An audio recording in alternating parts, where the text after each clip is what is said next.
ಓಂ ವಿಶ್ವಸ್ಮೈ ನಮಃ.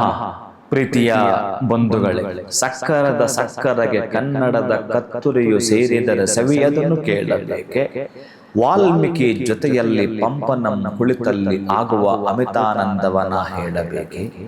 ಹೊಸ ಚಿಗುರು ಹಳೆ ಬೇರು ಕೂಡಿದರೆ ಮರದ ಸೊಬಗು, ಹೊಸ ಯುಕ್ತಿ ಹಳೆ ತತ್ವ ಒಡಗೂಡಿದರೆ ಧರ್ಮ. ಇವತ್ತು ಒಣಕೊಬ್ಬರಿಯ ಒಳಗಡೆ ಕೆಂಪು ಕಲ್ಲ ಸಕ್ಕರೆ ಸೇರಿದರೆ ನಿಂತು ಹೋಗಿರುವ ಕೆಲಸ ಆಗುವುದು ಅತ್ಯಂತ ಅದ್ಭುತದ ಮರ್ಮ.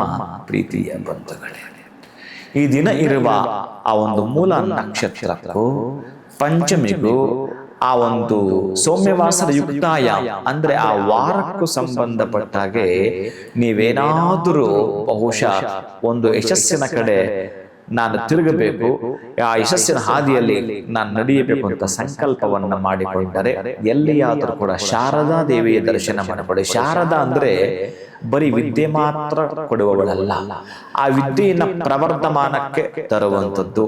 ಎಷ್ಟೊಂದು ಸಬ್ಜೆಕ್ಟ್ ಇದ್ದು ಬಿಟ್ಟಿದ್ರೆ ಮತ್ತು ನಾವು ಕಟ್ಟಿ ಪಾಸ್ ಮಾಡ್ಕೊಳ್ಳೋದಿಲ್ಲ. ಹಾಗೇನೆ ನಿಮ್ಮ ನಿಂತು ಹೋಗಿರುವ ಕೆಲಸಗಳಿಗೆ ಓಂ ಶಾರದಾ ದೇವಿಯೇ ನಮಃ, ಓಂ ಸೌಮ್ಯವಾಸರಾಯ ನಮಃ. ಈ ಸೌಮ್ಯವಾಸರವನ್ನು ತಿಳಿದುಕೊಳ್ಳುತ್ತಾ ಹಾಗೆಯೇ ಹಂಸಾಯ ವಿದ್ಮಹೇ ಪರಮಹಂಸಾಯ ಧೀಮಹಿ ತನ್ನೋ ಹಂಸ ಪ್ರಚೋದಯಾತ್. ಆ ಹಂಸ ಪಕ್ಷಿಯನ್ನೊಮ್ಮೆ ನೀವು ಸ್ಮರಣೆ ಮಾಡ್ಕೊಳ್ತೀನಿ ಅಂತಂದ್ರೆ ಅಷ್ಟು ಅದ್ಭುತಗಳು ಜರುಗುತ್ತವೆ.